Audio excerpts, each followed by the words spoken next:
Bonjour, bienvenue dans le mot technique de l'expert. Aujourd'hui, nous allons parler de la formation individuelle de l'Olympique de Marseille. Où est la performance individuelle? Tout le monde finit par rêver comme d'un paradis perdu, d'une époque désormais révolue, où la clarté et la prévision étaient possibles. Désolé, tout ça c'est fini. Beaucoup regrettent le temps des choses simples, des responsabilités claires, d'objectifs simplifiés pour chacun. Désolé, c'est plus complexe que prévu. La critique est unanime. Le mal est profond. L'OM n'y arrive pas. Voilà ce que j'entends. Voilà ce qu'on nous propose. Une situation journalistique pathétique, sans réelle analyse. Alors que certains journalistes se réfugient avec des articles sur d'éventuels transferts qui font rêver quelques supporters qui rêvent d'une équipe avec des noms à consonance plus oriverde, d'autres cherchent un joueur qui sort du lot.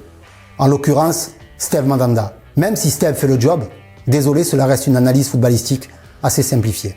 D'autres pensent aussi que Dimitri Payet a grossi. Bravo, merci pour l'info. André Villas-Boas ne l'avait même pas remarqué. D'autres aussi pensent que Dario Benedetto n'est pas au niveau. Incroyable déduction. Certains pensent même qu'André Villas-Boas a fait son temps. Rapide analyse tout de même. Bon, essayons d'expliquer la situation avec un regard plus objectif et moins critique. Comme nous le savons, ce n'est pas l'organisation qui est responsable de la performance, mais la capacité des joueurs à travailler ensemble.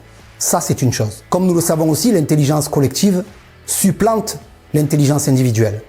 Ça, c'est autre chose. C'est pour cela qu'on aime ce sport. Et c'est pour cela qu'on le nomme sport collectif. Mais la notion de la performance devient malheureusement ambiguë pour beaucoup d'individus. Et ça, c'est encore autre chose. La question de la performance individuelle devient plus difficile à qualifier dans un milieu collectif et l'analyse devient encore plus difficile sur l'exercice de la performance individuelle. N'est-ce pas l'équipe 21? La performance individuelle n'a plus du tout le même sens quand toute action, toute occasion, toute création ne se fait plus qu'en relation avec les autres. Vous suivez les adeptes de la culture de l'instant. André Villas-Boas est un équilibriste dans l'analyse de la performance individuelle et collective. Le coach lusitanien mesure probablement de nouvelles natures de performance ou de compétences, comme la capacité à s'adapter à un adversaire, faire des choix, mettre en place un système, élaborer un plan de jeu, définir une stratégie.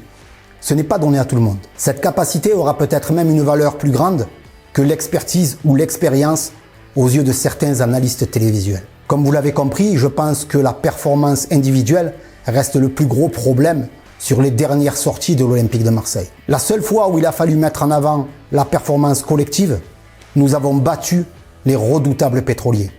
Alors laissons du temps à Payet, Thauvin, Benedetto et consorts pour nous sortir une performance individuelle digne de leur talent. Alors je souhaite que l'évidence de la complexité du problème va nous permettre, j'espère, contre les Lyonnais d'être simplement plus conquérants. Chers critiqueurs, journaleux et autres spécialistes, vos évaluations ressembleront de plus en plus à celles que l'on trouve sur TripAdvisor ou sur Le Bon Coin, c'est-à-dire à des sommes de micro-connaissances. Allez l'OM, c'est bon l'homme?